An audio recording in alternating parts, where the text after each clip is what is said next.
What's going on, everybody?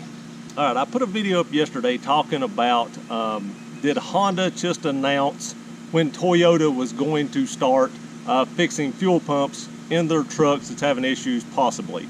I believe the recall was for like 18 and 19 model. I can't remember exactly what the recall was. I know my 16 wasn't included in that recall, but I do want to read you something that was left in a comment yesterday. There's actually a couple people that left these comments, maybe even three.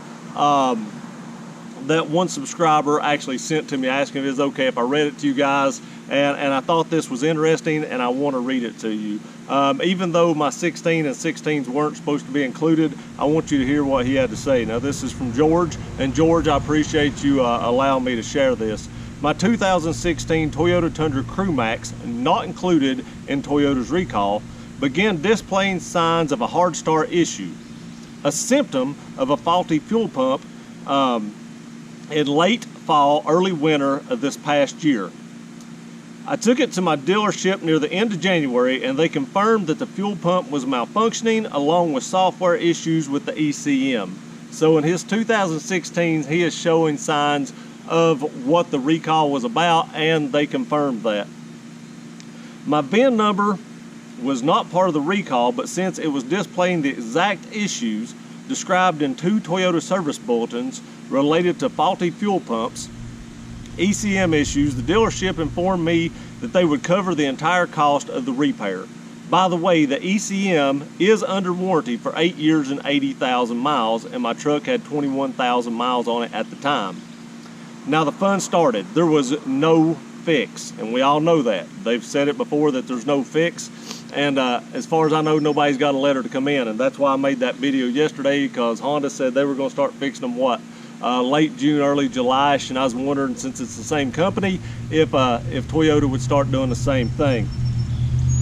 My truck sat at the dealership for 107 days. That's a long time. Before it was repaired with the new fix.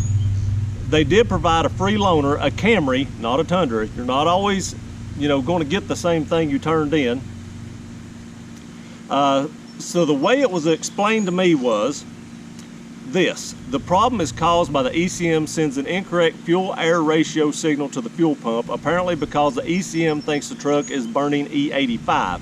His truck is a flex fuel vehicle, and the other person, and maybe even the third, I can't remember if there was 3 people did this, but I know the other person, I'll read it to you in a minute, I did ask him and message him. He did say his truck was also a flex fuel truck.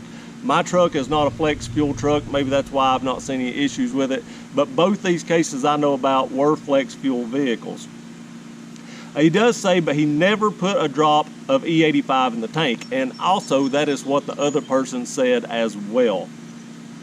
Anyway, once a fuel pump begins delivering the incorrect fuel-air ratio, that's when the fuel pump motor begins becoming damaged and eventually fails. The ECM is the source of the problem, causing damage to the fuel pump motor. Finally, after 107 days, a new fuel pump was installed in my Toyota, and the ECM was flashed, recalibrated, which is supposed to correct the problem. Was the new fuel pump the same Denso product? He doesn't know.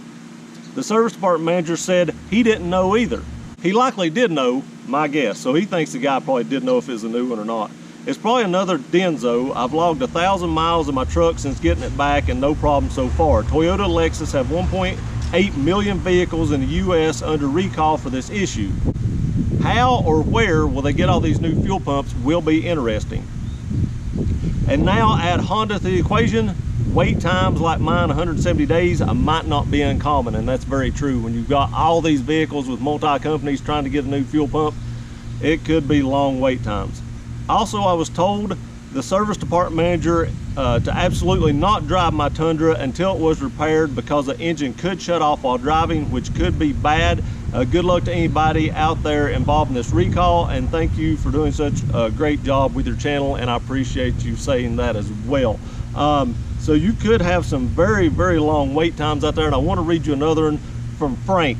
My truck is a 16 and has been in the shop since mid-March. Won't get fixed till the end of June, thankfully, because it's been in the shop the whole time, getting covered under the recall. Freaking sucks. So 2 16 owners right here in a row that left comments, and like I said, Both those had flex fuel trucks, and neither one of them said they used E85 in it. So just because you have a 16 and it may not be included in this, please be careful.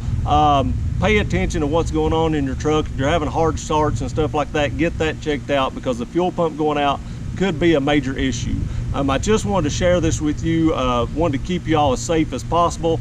And like I said, pay attention if you're having that issue. Make sure you get checked out, because apparently they are covering these under warranty. So just because you're not included doesn't mean you can't get your truck fixed.